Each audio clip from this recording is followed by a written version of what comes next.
ಸುಮಾರು ಜನ diploma computer science ಕಲಿಯೋರಿಗೆ ಏನು ಗೊಂದಲ ಐತಂದ್ರೆ ನಾ ಬಿ ಮಾಡಬೇಕು ಮಾಡಬಾರ್ದು. ಸುಮಾರು ಜನರಿಗೆ ಏನು ಅನ್ಸುತ್ತೆ ಆಲ್ರೆಡಿ ಇಷ್ಟು ಕಲ್ತೀನಿ ಮತ್ತೆ ಇನ್ನೆಲ್ಲಿ ಕಾಲೇಜ್ಗೆ ಹೋಗೋದಂತ ಹಿಂಗೆ ಬೋರ್ ಆಗಕ್ಕೆ ಶುರು ಆಗ್ತೀರಿ. ದಯವಿಟ್ಟು ಆ ಥರ ತಪ್ಪು ಮಾಡಬೇಡ್ರಿ. ನಿಮ್ಮ ಹತ್ರ ಕಲಿಯುವಂಥ ಅಪಾರ್ಚುನಿಟಿ ಇತ್ತಂದ್ರೆ ದಯವಿಟ್ಟು ಬಿ ಇ ಕಲೀರಿ. ಯಾಕಂದ್ರೆ ಬಹಳಷ್ಟು ಜಾಬ್ ಓಪನಿಂಗ್ಸ್ ಒಳಗೆ ಡೆಫಿನೆಟಾಗಿ ಅವ್ರು ಏನಂತ ಕೇಳ್ತಾರೆ, ಬಿ ಇ ಅಥವಾ ಎಮ್ ಸಿ ಅಥವಾ ಎಮ್ ಎಸ್ ಸಿ ಅಂತ ಕೇಳ್ತಾರೆ.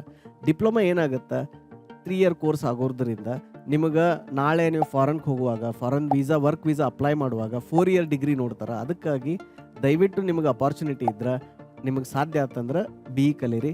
ನೀವು ಹೆಂಗೆ ರೆಗ್ಯುಲರ್ ಕಲಿತ್ರೆ ಇನ್ನೂ ಒಳ್ಳೆಯದು. ರೆಗ್ಯುಲರ್ ಆಗ್ತಿಲ್ಲ ಅಂದ್ರೆ ಹೋಗ್ಲಿ ಅಟ್ಲೀಸ್ಟ್ ನೀವು ಕರೆಸ್ಪಾಂಡೆನ್ಸ್ ಮ್ಯಾಗಾರ ಕಲೀರಿ. ಆಮೇಲೆ ನೀವು ವರ್ಕ್ ಎಕ್ಸ್ಪೀರಿಯನ್ಸ್ ತೊಗೊಂಡು ಇವೆಂಚುಲಿ ನೀವು ಬಿ ಇ ಕಲ್ತೀರಿ ಅಂತಂದು ಹೇಳ್ಬೋದು. ಬಟ್ ಭಾಳಷ್ಟು ಕಡೆ ಜಾಬ್ ರಿಕ್ವೈರ್ಮೆಂಟ್ ಒಳಗೆ ಅದನ್ನೂ ನೋಡೇನಿ. ಏನಂತಂದ್ರೆ ಎಕ್ಸ್ಪ್ಲಿಸಿಟಾಗಿ ಹೇಳ್ತಾರೆ, you should have studied 4 years regular college ಹೋಗಿ ಕಲ್ತಿರ್ಬೇಕಂತಲೂ ಹೇಳ್ತಾರೆ.